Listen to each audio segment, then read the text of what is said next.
Up on their hair, no loss of respect. He just got one. What's up, Tarver? Matter of fact, I might fight Antonio Tarver next time. He deserves a shot quick. Because he's standing 9 feet away over there, right? That's right. I'll fight. Antonio Tarver's an awfully big light heavyweight. I don't give a damn. That was a big one I fought. Now I don't give a damn. Hey, one more thing. Before the 7th round, your trainer. And Danny Garcia, who do you want next? Oh, I'm chilling on my ranch. I just bought a new ranch. I got a couple of horses. I'm getting some more horses, get some chickens. Hello to anyone that's tuned in today. Today we have myself, El. We have Duke with us. We have David, Duke, and we also have Richie. You know, we're the guys from the Boxing Banter and Fight Talk Banter group, which is on WhatsApp. So we've decided to take this to like a live discussion, and we will talk about just boxing news, general stuff, and basically the discussions that we normally have in our groups we'll be having online, and anyone who's listening can listen basically. Okay, so let's start off with what happened this weekend.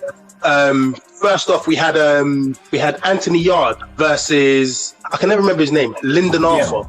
Okay, so Yarde lost. He got his second loss.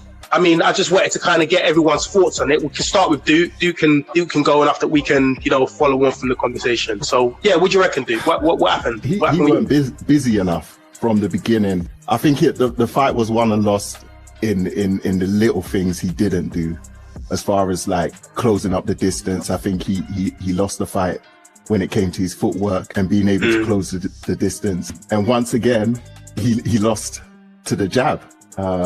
I think the jab befuddled him. He didn't know what to do. He was bamboozled by the basics. So I think he really needs to go back to the drawing board and think about his training methods and reconsider Tunde. I was waiting for that. He was waiting to see how the silence was going to end. Tunde. The day I heard Tunde say, when he said something along the lines of, when you see Yarde punch, I'm punching in there with him. And that's not the attitude you need to have. I think he needs to make Yarde understand that, listen, I'm not in there with you. You need to learn this stuff. And I think the attitude's all wrong from the beginning in the camp, and it shows on fight night. I mean, the thing is, when you have certain off-key methods, so to speak, that you use, if you're winning, then no one can call you out. You might feel that there's nothing that you need to change because whatever you're doing is working because you're winning. But I mean, Yarde lost twice now, and this fight here, I understand why Yarde is a bit befuddled by the decision. I understand why he's a bit frustrated by it, but at the same time, I don't think he done enough, and it's a fight where I don't think either man deserved to win. It should have probably been a draw because both of them deserve to lose for me. Yeah. Because Arthur, I mean, he was throwing out the jab, but I don't really feel like his jab was that effective. I just felt like what he was doing was trying to stay out of trouble as opposed to trying to hurt Yarde and put Yarde in trouble. And Yarde was trying to get Arthur in trouble, but it's like he couldn't. It's like he just couldn't capitalize. He always just kind of seemed like a bit of a step behind. He was following them around the ring. It was just a really horrible fight to watch. It was like, you know what I mean? And to be honest, I understand what Yarde's saying when he says, how could you win a fight with a jab when I'm throwing power shots? Well, Joe Joyce done that the week before. Joe Joyce won a fight with a jab. But his jab was effective. His jab was causing damage. Do you know what I mean? And even when Dubois was winning the fight, we knew that Dubois was in trouble going down later on in the stretch because that jab just kept on tattooing his face. Whereas I don't really feel that was happening with the Arthur fight. Do you know what I'm saying? So, I mean, you guys, I don't know, you guys follow up and tell me what you think. I think Yarde's growth's been stunted with the team that he's working with. Them not being good enough is stunted his growth. It happened to Joshua. There was a period where Joshua was improving after every fight.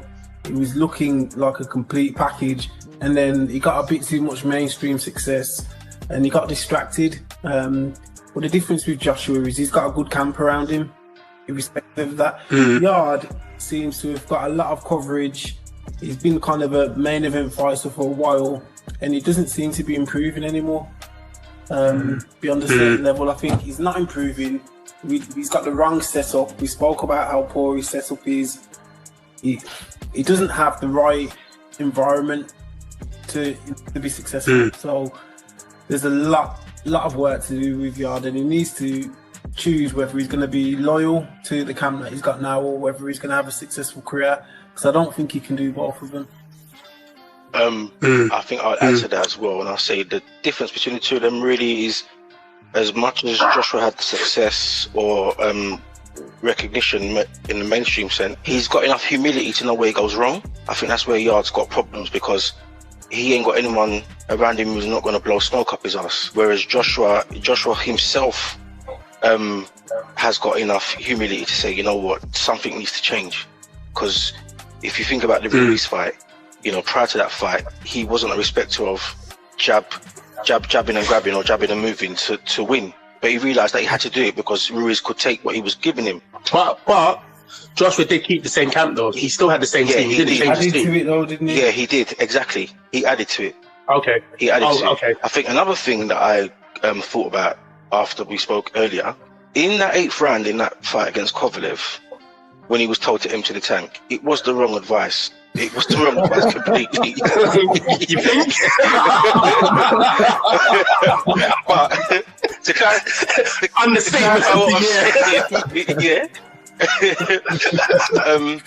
notice Kovalev didn't hit me with a jab once that round because he was surviving. So all right, it wasn't the best of lessons, so to speak. But the moment he opened up, he took Kovalev's best weapon away from him. Now, if he carried the wisdom of that into the next fight, it would have given him another dimension to work from, but he didn't employ it, and I think that comes down to the fact that he was scared he was going to gas out again. Yeah, I think that must have been playing on his mind. That must have definitely been playing on his mind. We can talk about Yarde another time. Hopefully, you know, I mean, I'm from East London, he's from East London as well, so I'll always support a fighter. I don't think just because a fighter takes a couple losses, everyone has to write them off. But you like who is it? Well, I believe it was Rich or Dave who said, hopefully he has the humility to know that there needs to be certain changes, and you know, hopefully he can apply those changes and improve. Because I want to see Yarde win. You know what I'm trying to say? Like a couple losses doesn't mean that you're not going to have a successful career. Yeah, do you know what I'm saying? Yeah, but he's running out of time. He's getting a little bit older now. You know what I'm trying to say? So he needs to kind of step it up. You know what I mean? But let's move on. The next big fight that was obviously there was Errol the True Spence. You know, we've all been waiting for Errol the True Spence to come back. You know, for how long ago was it? How long ago did he have that car crash? Like 15 or 18 months ago, I think. Yeah, I think it was 18 months. 18. Okay, that's actually flown by really quickly. But it's been a while since Spence has been gone. Now there was obviously a lot of speculation about how Errol will look when he gets back. You know, would he actually have, you know, decent punch resistance? There were all these kind of questions that we was asking, you know. Is he going to miss a step? So, you know, we can start with David. You can tell us, I mean, what did you make of Errol Spence's performance? And, you know, what mark would you give him? What mark would you give him? Right, removing the whole sentiment, I got to start off with that as the caveat, really. I think it was pretty much nearly a punch-perfect display, because he was in the ring with somebody that could potentially upset his rhythm, and really, in the end, I think Garcia was no threat at all. In all honesty, I think his dad might have done a bit better, if you want me to be honest with you.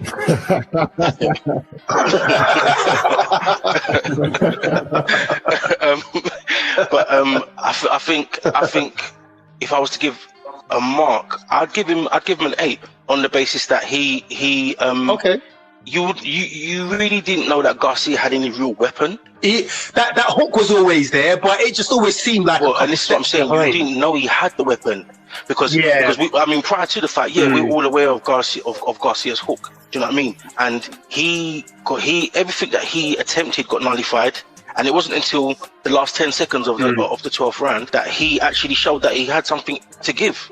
You know? Yeah. And on top of that as well. Yeah. So when he let off a couple. And on top of that, I can't remember if it was the end of the second or the third round when he hit Spence after the bell and he wiped the punch off, and you know, the guy didn't even blink. And I think right there that could have had, well, it definitely demoralized his dad, because you heard him pretty much pleading with him in the corner after that. But yeah, I'd say Spence, he returned He looked like a man on a mission, to be honest with you. And if he cuts out the stuff that he was doing before, as in blowing up in weight, drinking a lot with his boys, the Charlos, I personally think he cuts that stuff out. Yeah, lines only. Like, let's say lines only rather than lines in the camp. That's for sure. yeah. But lines only right now. Not lines. There are no lies in the camp. There's only lies in the camp, bro. Lies in the camp. You know what I'm saying? Yeah. You know. But all right. Again with time. And I agree with that, Rich. I agree with that. But something fundamental has to change. Yeah. Really and truthfully, you know what I mean? But as we said, we can come back onto that. But I do think he needs to make some vital changes before we can actually talk about him in the way we were talking about him before he fought Kovalev. Well, let's yeah. Stick No, I with think Spence it was punch perfect. Sorry, but I think it was punch perfect. I think it was a really underrated performance. I think that for Spence to come back and fight one of the top welterweights and to have no trouble, is not easy to do. Yeah. I actually picked against him. I thought that he might lose because of his injuries, and I've been a Spence fan. I thought he was a good fighter for a while, but I didn't think he was that far ahead the rest of the welterweights, excluding Crawford. But that type of performance kind of shows just how high he was, because both the Porter and the Furman fights were really split decision losses to me that could have gone either way. We can criticise Garcia, but he has never fought and been dominated like that before. He's always been in the fight.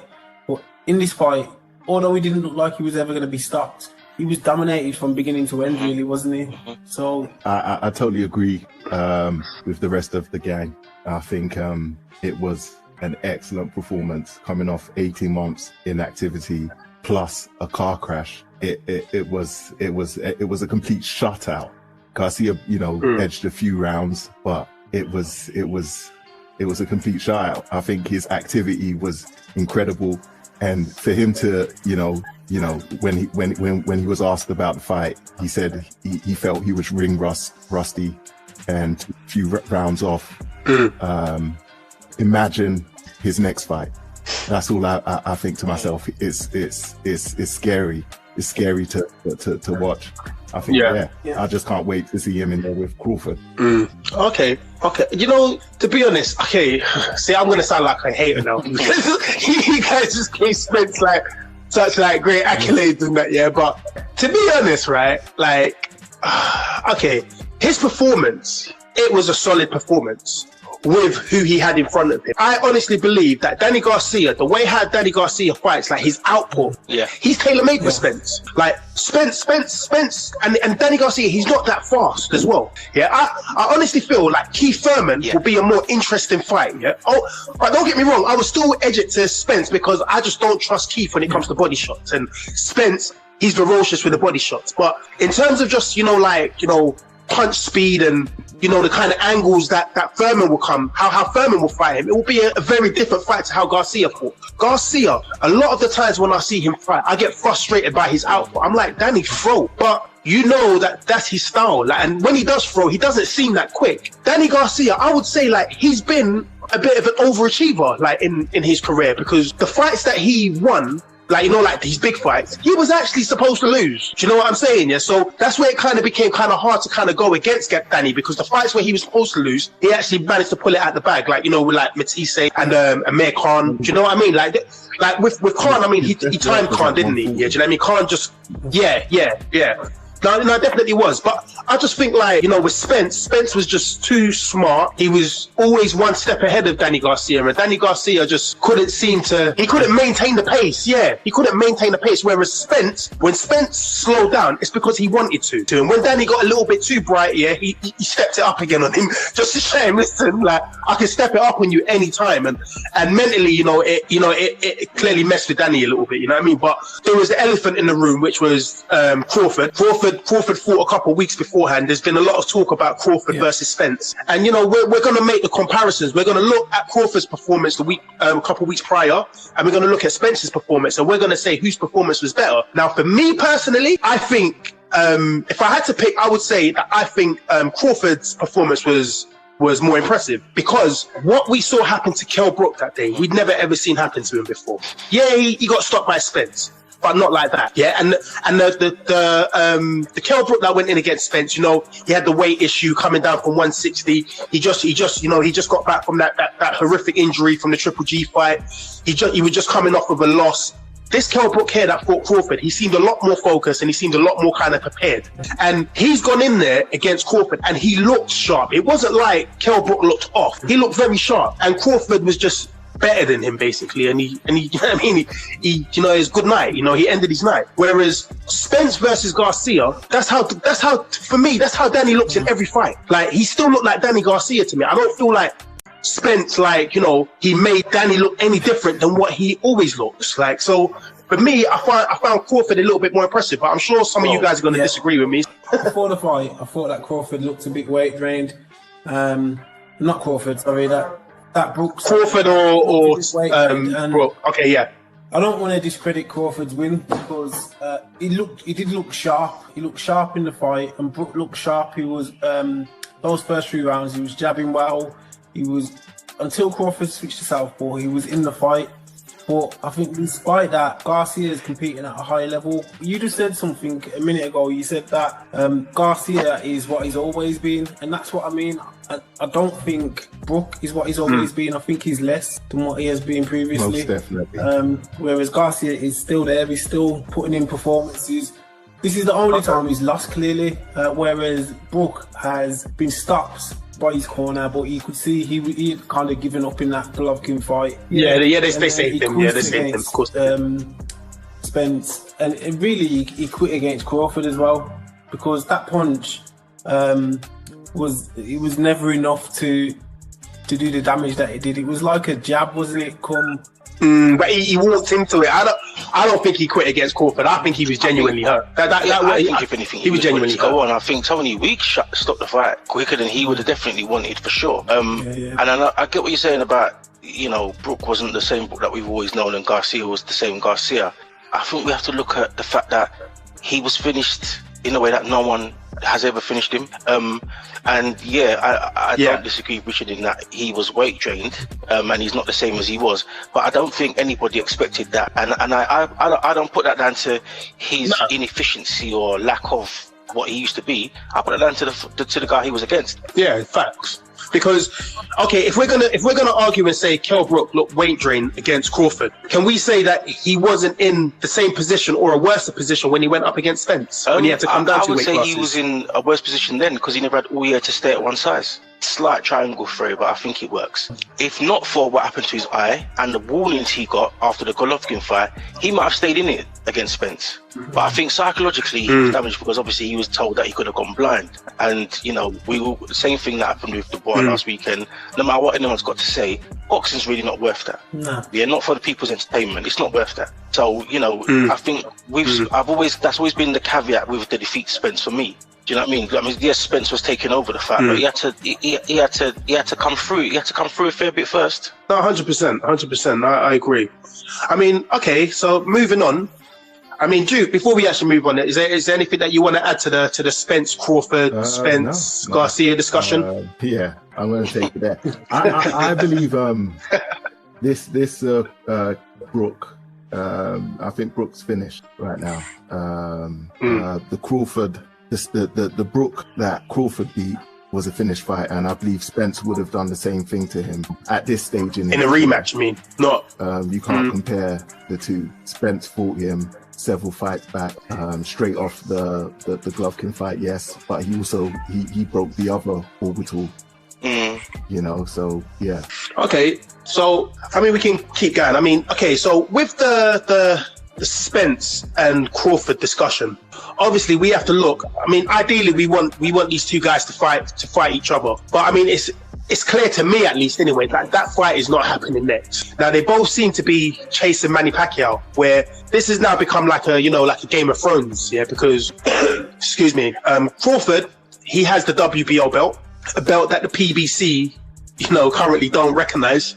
Spence, he has the WBC and IBF. yeah, and IBF, and Manny Pacquiao has the WBA. They've both spoken about Manny Pacquiao at the end of their fights. You know, Spence was talking about Pacquiao, Crawford was talking about Pacquiao. So it seems to me that whoever fights Manny Pacquiao, if they win, then it kind of changes the dynamics of the negotiation discussion, so to speak. Because, you know, then let's say Crawford got the Manny Pacquiao fight, Crawford, and he won. He would have 2 belts going into the fight with Spence. He would have also, the Manny Pacquiao fight would be on pay-per-view. You know, Crawford versus Manny Pacquiao, assuming that it's, you know, got some type of success. I mean, Spence's last pay-per-view, what did he do? Like 500K? Yeah. With when he was Mikey Garcia, that was like 500K or something, right? So I mean, Crawford and Manny Pacquiao, they have to do 500K to kind of compete with that. Yeah, do you know what I mean? So let's say he done that, he won the belt. Going into a negotiation with Spence, that whole A side, B side conversation, it changes. Whereas if Spence is the one who's successful with getting the Manny Pacquiao fight and he beats Manny Pacquiao, then really and truly Crawford hasn't really got a leg to stand on in terms of this A side, B side conversation, because Crawford ain't, you know, he ain't done as many pay-per-views as Spence, yeah? He hasn't got as many titles as Spence. He hasn't fought as many, you know, known names as Spence, yeah? Do you know what I mean?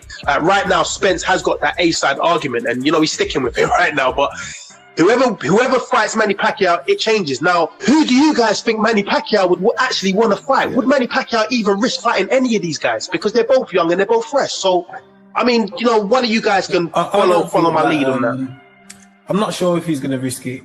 If anyone, it will probably be Crawford, because even though Spence is the biggest star, I think Crawford's pound for pound #1 on a lot of lists, and Pacquiao would love to be ranked highly in the pound for pound list again. So it's probably more legacy he's fighting for now than money at this stage, possibly. Even though I know Aram treats his fighters quite poorly. So I think Crawford's probably got the bigger chance, even though he's not as big a star. And I think either of them beat him at this stage. He needs to look at retiring. I think he's in, what is he, 42 now? Yeah, he's an old man. He needs to be fighting the Logan Pauls and these guys. You know what I mean? Yeah, I mean, you know, to be fair, what happened with Pacquiao against Furman, like, that was a good kind of place to kind of end his career at, to be honest. I mean, I don't know what kind of contract he has with PBC, if he owes him a certain amount of fights or whatever, but, you know, to actually do that at his age, to beat a guy like Furman. I mean, Furman had his issues going into that fight, but nonetheless, it's impressive on paper, isn't it? Do you know what I mean? But yeah, that will be interesting to see, you know, what happens next in terms of, you know, Pacquiao, Crawford, like and Spence. Porter in the mix. I'd like to see Porter versus Crawford. I think Crawford needs to also do his rounds. Obviously, it's hard with the issues with Top Rank and PBC, but I believe Crawford needs to do his rounds on the PBC side, and that would give him a bit more to stand on as far as the A side. If he that too. Yeah, providing he's successful, it puts him in a better position. Don't you feel, Duke? I mean, he's literally tried to have it with every one of PBC's fighters, and none of them have been very forthcoming. Porter's he's up for it. Porter's definitely up for it. It's really down to the big man. But so yeah, but I think. But you know what though? I feel like that whole discussion might have changed with Bob Allen's latest comments on Crawford. I mean, there's a bigger chance now that Crawford might say, you know what, release me. Yeah, he needs to. I mean, he actually did say it on the on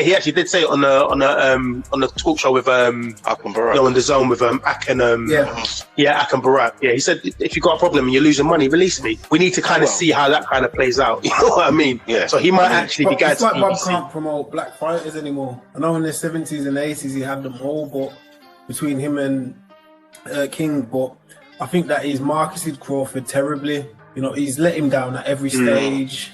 Like you mentioned earlier on, he's trying to put his job onto Crawford as if Crawford's the one who's responsible for promoting himself. Part of the blame still lays with Crawford because he renewed his contract. He has to accept responsibility. Yeah. And if he doesn't try to move across the Heyman, then he's as much to blame as Spence, who doesn't seem to want the fight very much. Yeah, and I think as well, with that said, the politics of boxing will get in the way of him ever really fighting Pacquiao before Spence as well. Because Spence is in the same promotional bracket as as Pacquiao, they'll obviously push to do that because him and Crawford have already been together and they didn't get to fight, and he wanted it then. You know what I mean? And the fact that Spence can publicly come out and say he's on the other side of the street, which basically means we can ignore you for now. He's confronted Spence and told Spence, well, look, Bob's here, talk to Bob. Do you know what I mean? And still we not even a murmur of them two fighting. Other than the journals and us as fans, there's nothing official has ever really been spoken of. No. Yeah, they haven't sat at the table basically and had that discussion. You know what I mean? Can afford to wait. Yeah, he has age on his side, and so he can afford to wait. He can, and he's got the opponents lined up to fight him as well. Whereas Crawford, he's running out of opponents to fight, credible opponents anyway. You know what I mean? And Crawford is slightly older as well, so no, Spence is gonna. I mean, Crawford's dangerous now. I mean, we want to see it as fans, see them both fight in their prime, but I mean, these guys and that, boxing's a short career. These guys are going to try and make smart moves as opposed to making dangerous moves just for the sake of the fans. You know what I mean? But we'll see. That's why they're both putting that Pacquiao as well, because they know, if they beat him, it's one thing, but it's probably going to be their biggest payday. Do you know what I mean? And I think that, exactly. It is another title, but I think as well, the sweetener is the fact that they're probably going to get paid better than anyone else will pay them. Is that? But then once they do meet, their fight will be a unification fight, so it will be undisputed. So it's a bigger fight there again as well. So yeah, I do actually understand what's going on. I understand why they're trying to go for Pacquiao, but Pacquiao needs to make up his mind with what he's doing. You know what I mean? All right, cool. So let's just move on quickly. Yeah, we're going to end this up. We're going to wrap this up now. But I feel like I'll be doing Dave. And I feel like I'll be doing Richie an injustice if I didn't say to do Wagwan for Wilder.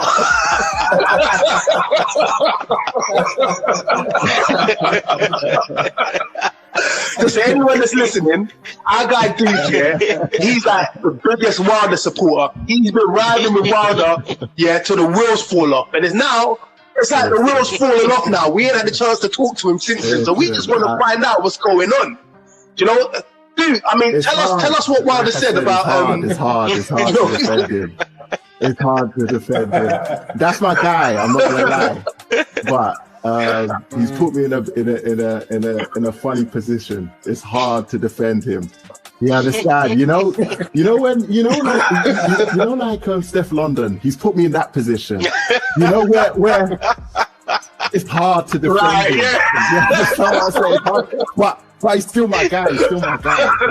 Like Wilder's my guy. But when he comes on the interview and he's saying things like, I believe he had something in his glove because my head swelled up to the egg weight form. To the egg weight form. It's hard to defend him. Do you know what? Yeah, Glovegate. I was on Glovegate. I believe that had wheels. But when you start to add your water spiked and you start to add something to the gloves, and that's right, it swelled up to the egg weight form, and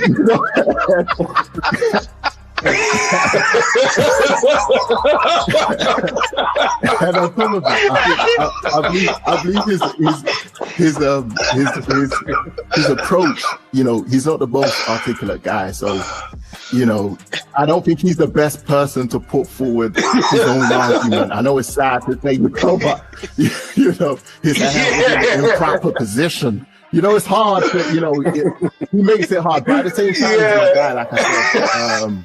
Wilder, innit? Wilder, I would love to see the third fight between Wilder and Fury. I know you guys. I know. And I think as long as everything's above board, as long as Wilder's in the right place, he has the puncher's chance. And we know Wilder's puncher's chance is not the typical puncher's chance. You understand? It's Wilder's puncher's chance, which I think is unique, it's special. And that's why I still say, you know what, Wilder, he's still my guy. But like I said, he's hard to defend. I can't defend a lot of the things that's happening now. That's what I've got to say on that. Cool. We're gonna wrap it up there. So I mean, this is our first go at it. This is our first go at it. So you know, whoever listens to this, they can tell us what they think if they enjoyed the discussions that took place. And to the next time. So yeah, it's myself, El. I'm gonna sign off. Dave, Rich, and Duke. Thanks for turning up. You know, hopefully next time we can get some of the other guys from the group to come in here and give this a go as well. So big yourselves up and see you back in the Boxing Banter group.